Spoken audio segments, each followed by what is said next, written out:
Muy bien, y estamos con Martín Ostolaza de Innova, que queremos saber, bueno, hay un estudio reciente que ha hecho la empresa con respecto a encuestas, muestreos, que nos interesa. Fundamentalmente, lo primero que nos interesa es saber qué es lo que le preocupa a la gente de Rosario y de Santa Fe, qué es lo que más le preocupa. Bueno, ¿qué tal? Gracias por la invitación. Lo que más le preocupa, recuerdo la última vez que vine, les decía que si alguna vez la investigación da que la inseguridad no es el principal problema, dudaríamos de la calidad del trabajo, o nos pondríamos ahí, nos dejaría algún interrogante, y bueno, por ahora eso nos pasó. Quiere decir que, bueno, que el principal problema es inseguridad, lamentablemente es un clásico, esta vez llegó a niveles que superan el 60%, te diría que es casi un récord internamente, digamos. Hay otras investigaciones de colegas que han arrojado en algún momento del año ese porcentaje. A nosotros siempre nos dio más en el orden del 40, 45, esta vez nos dio arriba del 60, por lo tanto, bueno. O sea, digamos, 6 de cada 10 sí. La inseguridad, sí, la sí. preocupación. Por eso ya, digamos, para poder tener algún otro elemento de análisis y evaluar un poquito por abajo de la inseguridad, estamos preguntando los dos problemas principales, claro, como para que, sabiendo que inseguridad se lleva la marca, en términos futboleros, ¿qué hay después?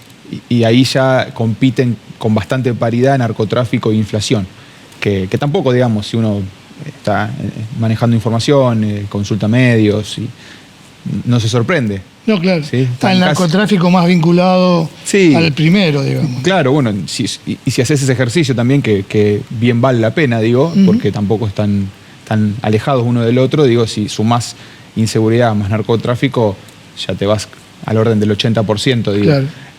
Bueno, cuando preguntás segunda mención de problemas, segundo principal problema que tiene el rosarino, que le preocupa, ahí, y como les decía, narcotráfico e inflación, casi en el orden del 20% de preocupaciones, digamos, porcentuales. Martín, contanos algunos datos de la última encuesta respecto a la ciudad, a la provincia y a la nación. Los niveles de aprobación de gestión nacionales siguen en caída, ya comparativamente con el estudio que habíamos hecho en mayo.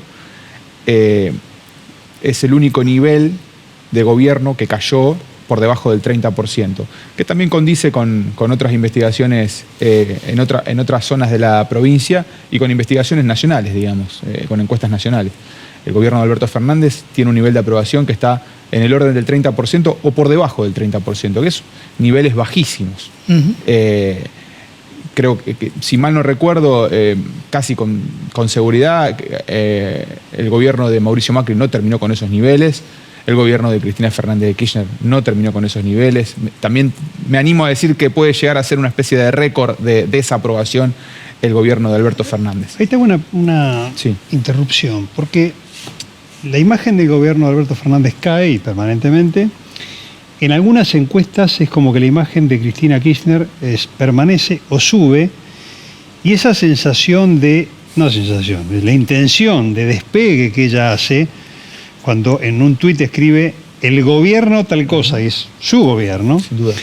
¿Eso se refleja en una encuesta, que la gente separa una cosa de otra, un personaje de otro? Sí, efectivamente sí, porque los niveles de aprobación, al menos en Rosario, que es donde te puedo hablar con mayor elemento, sí, digamos, Cristina supera en el 12% el nivel de aprobación del gobierno, de su propio gobierno, del gobierno de Alberto Fernández. Así que evidentemente hay un porcentaje que diferencia una cosa de la otra, o que cree que de alguna manera las decisiones finales las toma Alberto Fernández, que también eso es cierto, digamos, las decisiones finales son del presidente, y legalmente la decisión última es del presidente, y bueno, y ahí se puede palpar, al menos en un 12% en el caso de Rosario, esa diferencia entre una cosa y la otra. El gobierno nacional sigue cayendo en Rosario y la provincia. ¿El gobierno provincial y el municipal cómo están? Están estables. El gobierno de Omar Perotti está estable en el orden del 37, 38, un poquito por debajo del 40, y el gobierno de Pablo Habkin también estable en el orden de 40, 42, un poquito por arriba del 40. Eso lo vimos, digamos, si tomamos mayo como primera etapa del año y octubre ya como etapa final del año, hay una estabilidad No quiere decir que en el medio a lo mejor no han subido y bajado, pero hay una estabilidad en sus niveles de aprobación de gobierno. Martín, la gente responsabiliza, digamos, porque cada uno tiene su control de ciertos órganos de poder, pero a ti la policía, directamente relacionado con el tema de inseguridad. Y obviamente el intendente es el primero de la calle, el primer vecino al que la gente se va a quejar. Pero la gente marca esa diferencia entre el que tiene el poder para hacer algo y el que no lo tiene. Sí, sí. Hay una distinción entre quién tiene la responsabilidad para resolver. Ya lo identifica, digamos. Sí, digamos, porcentualmente no es 100, ¿sí? Nunca 100, No, claro. 100 a 0, digo, pero sí se lleva toda la potencia en la responsabilidad de la seguridad del gobierno provincial por sobre el gobierno municipal. Eso lo tenemos también comprobado en investigación. Digo, tiene un margen de responsabilidad del gobierno municipal, pero es un gobierno... No te quiero dar un porcentaje para no cometer una equivocación, pero sí es un porcentaje menor. Te diría menos del 20% puede responsabilizar al gobierno municipal de los problemas de seguridad en la ciudad de Rosario. Cuando miramos la foto anterior y miramos esta, digo, la foto es el resultado del trabajo que ustedes hacen. En materia netamente política, por frentes o por fuerza, ¿qué se percibe? ¿Se percibe que hay alguna fuerza que cae, hay una fuerza que sube? ¿Cómo está eso?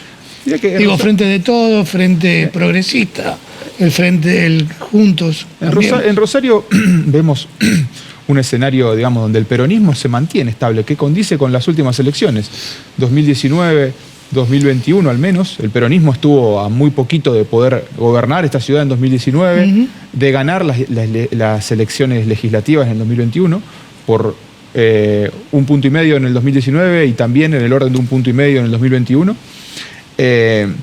Después, en el 2019, la elección a diputados nacionales, recuerdo que la había ganado en la primaria el peronismo y después la da vuelta Juntos por el Cambio, pero también por una diferencia siempre ajustada, digamos. Eso vemos una estabilidad. Vemos que el peronismo en la ciudad de Rosario está vital, digamos. Está vital y con posibilidades con grandes chances de hacer una buena elección. Después, si le falta ese plus para terminar de ganar en el caso de la municipalidad, bueno, está ahí.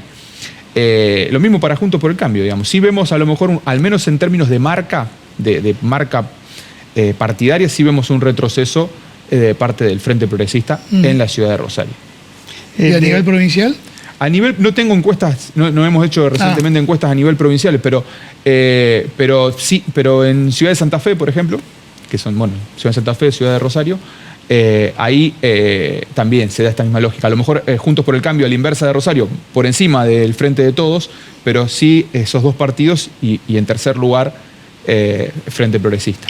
Tenés medido dentro de Juntos por el Cambio un candidato lanzado, que es Puyaro, y también se habla de Pablo Hapkin como con toda la idea de ir por la gobernación. No sé si alguien del PRO va a ser, puede ser Angelini, puede ser algún Angelini otro. También últimamente...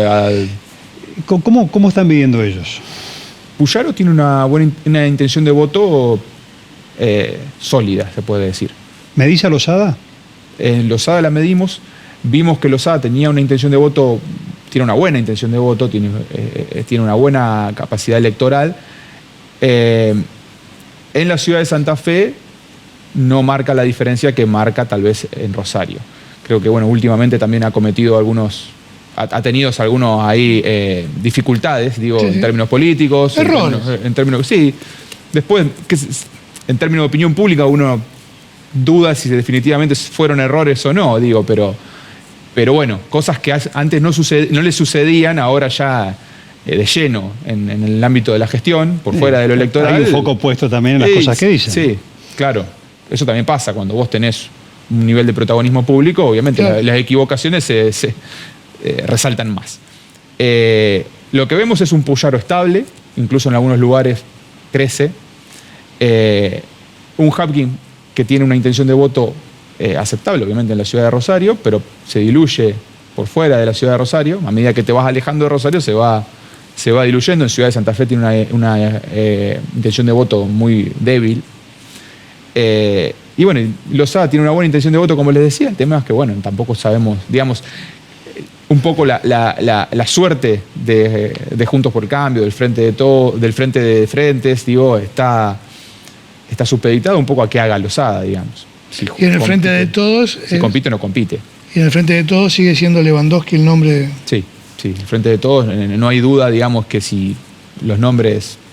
Si Lewandowski está dentro de esa interna, tiene muchísimas posibilidades de ganar esa interna. Después, si Lewandowski se corre de esa interna, se empareja, en los nombres se empareja, con un plus de parte de Mirabella, que obviamente que es un plus que puede llegar a ser potenciado, obviamente, con el aparato provincial. El buen nombre de Lewandowski es, imagino, más en Rosario, porque es donde es más conocido. En Rosario y te diría Gran Rosario. Sí, donde su trascendencia televisiva ha sido fundamentalmente acá en el sur de la provincia. Pero podría ser, frente a esto que comentabas del peronismo, este comportamiento lineal prácticamente que ha tenido el peronismo en Rosario, podría ser una carta ganadora. El peronismo no gana Rosario desde 1973. Con Lewandowski tiene tal vez su gran posibilidad. Que Zuckerman de alguna manera en el 2019 sorprendió, si se quiere, la gran elección que hizo, gastar a 1,5 puntos, pero de alguna manera a nosotros en la previa de esa elección recuerdo que nos daban un escenario de extrema paridad. Que bueno, se reflejó. Sí, dudábamos un poco de si tan parejo, digamos, porque Hapkin no dejaba de ser un buen candidato y sí se reflejó. Creo que Lewandowski puede llegar a ser ese plus que el peronismo necesita.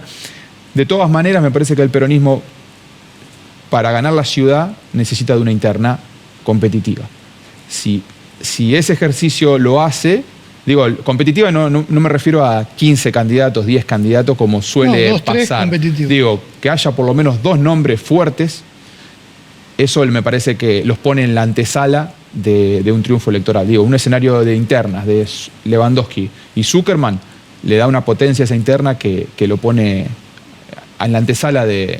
Después también está el factor Tessandori, que es un factor importante para tanto en beneficio del peronismo y en detrimento del oficialismo municipal, digo, porque quita más de un lugar que del otro.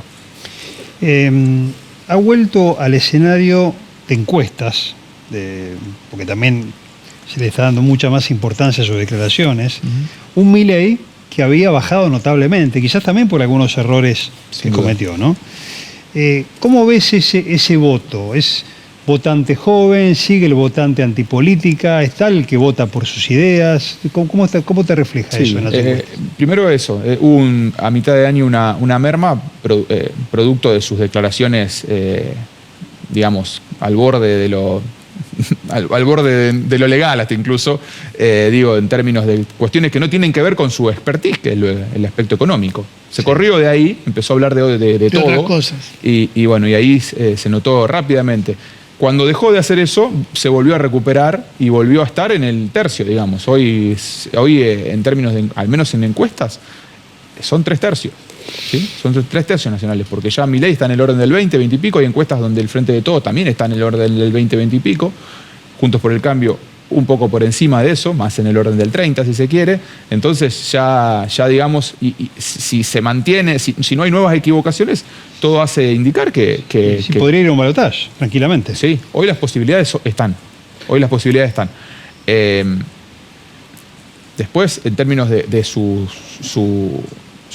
nicho electoral, bueno, no tan nicho, digamos, ya en el orden del 20, su oferta electoral, sí, jóvenes, antipolítica furiosa, pero también hay otros componentes, esos vendrían a ser los componentes con mayor volumen, pero después también hay otros componentes que tienen que ver con una clase trabajadora que incluso ha podido a lo mejor votar al peronismo en otras oportunidades y ahora siente que puede mutar. Que puede mutar hacia ahí, digamos. Hay un híbrido ideológico, partidario, generacional, que de alguna manera nutre esos segmentos que decíamos, fundamentalmente el segmento joven y el segmento antipolítica que está de alguna manera muy, muy vivo. Martín, te agradecemos muchísimo. Gracias a ustedes. Gracias, Martín. Vamos al cierre y conclusiones.